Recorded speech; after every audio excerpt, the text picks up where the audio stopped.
News చూస్తున్నాం.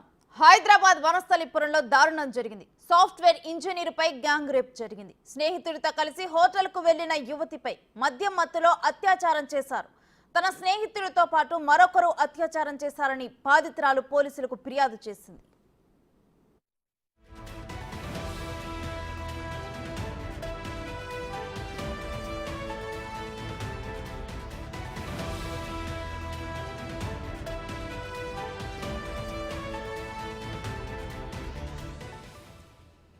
హయత్ నగర్ కు చెందిన చిన్ననాటి స్నేహితుడు గౌతమ్ రెడ్డితో కలిసి బాధితురాలు ఓ రెస్టారెంట్ కు వెళ్లారు. అక్కడే బార్లో ఇద్దరు ఫుల్ గా మద్యం సేవించారు. ఆ తర్వాత హోటల్ రూమ్ కి వెళ్లారు. మత్తులో ఉండటంతో తనకు ఏం జరుగుతుందో తెలుసుకోలేకపోయింది. స్పృహ వచ్చిన తర్వాత చూస్తూ రూమ్ లో గౌతమ్ రెడ్డితో పాటు మరో వ్యక్తి ఉన్నారు. వెంటనే బాధితురాలు కేకలు వేయడంతో హోటల్ సిబ్బంది వెళ్లారు. అప్పటికే గౌతమ్ రెడ్డితో పాటు మరో వ్యక్తి అక్కడి నుంచి పరారీ అయ్యారు. పోలీసులు కేసు నమోదు చేసి దర్యాప్తు చేస్తున్నారు.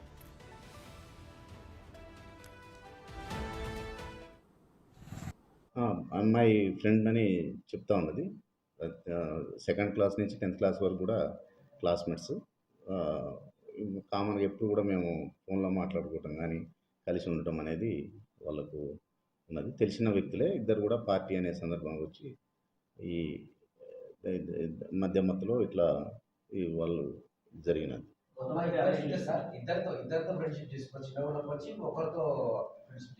ఇంకొక అతని గురించి పూర్తిగా ఇంకా వివరాలు తెలియాల్సింది. కామన్ ఫ్రెండ్ అని చెప్తున్నది. ఇంకా వివరాలు తెలుసుకుంటున్నాము. ఇతనైతే గౌతమ్ రెడ్డి అనే వ్యక్తి మాత్రం క్లాస్మేట్. తీసుకోలేదు. ఇంకా కేసు నమోదు చేసి దర్యాప్తు చేస్తున్నాం. అవును, అతన్ని కొంచెం ఐడెంటిఫై చేసేది ఉంది. అంటే పేరు కామన్ ఫ్రెండ్ అని చెప్తున్నది. అది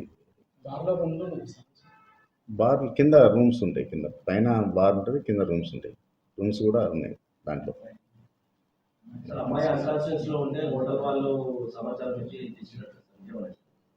ఇన్కాన్షియస్ ఇచ్చి హోటల్ వాళ్ళ సమాచారం అట్లాంటిది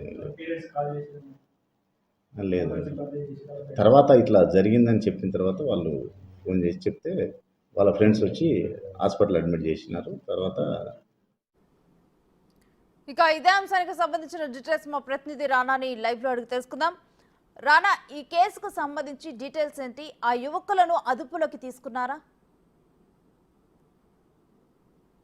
ఉద్యోగం వచ్చినటువంటి ఆనందంలో తన చిన్ననాటి స్నేహితుడు గౌతమ్ రెడ్డిని పిలిపించి పార్టీ ఇవ్వడానికి ఆ మహిళ ప్రయత్నించింది. అయితే వాళ్ళిద్దరు కూడా హోటల్కి వచ్చారు. హోటల్కి వచ్చిన తర్వాత మద్యం ఎక్కువ సేవించారు. మద్యం ఎక్కువ సేవించిన తర్వాత వారు ఆమె మద్యం మత్తులోకి వెళ్ళిపోయింది. తర్వాత అతను కొన్ని మాయమాటలు చెప్పి అదే హోటల్ పైన ఉన్నటువంటి రూమ్ కి అతను తీసుకురావడం జరిగింది. ఇప్పుడు మనం విజువల్ లో చూస్తున్నటువంటి ఏదైతే రూమ్ ఉందో ఆ రూమ్ దగ్గరికి అతను తీసుకొచ్చాడు. తర్వాత ఆమె మద్యం మత్తులో ఉన్నప్పుడు ఆమె పైన అత్యాచారం చేశాడు. అత్యాచారం చేసిన తర్వాత ఆమె ఆల్రెడీ మద్యం మత్తులో ఉంది కాబట్టి ఆమె నిద్రపోయింది. నిద్రపోయిన క్షణంలో గౌతమ్ రెడ్డి అనే వ్యక్తి తన మరొక స్నేహితుడిని పిలిచాడు. పిలిచిన తర్వాత తను కూడా హోటల్ రూమ్ కి వచ్చాడు. హోటల్ రూమ్ కి వచ్చిన తర్వాత తను ఆల్రెడీ నిస్సహాయ స్థితిలో పడిపోయింది. ఆల్రెడీ మద్యం మత్తులో కూడా ఉన్నటువంటి నేపథ్యంలో తను కూడా అత్యాచారం కూడా చేశాడు.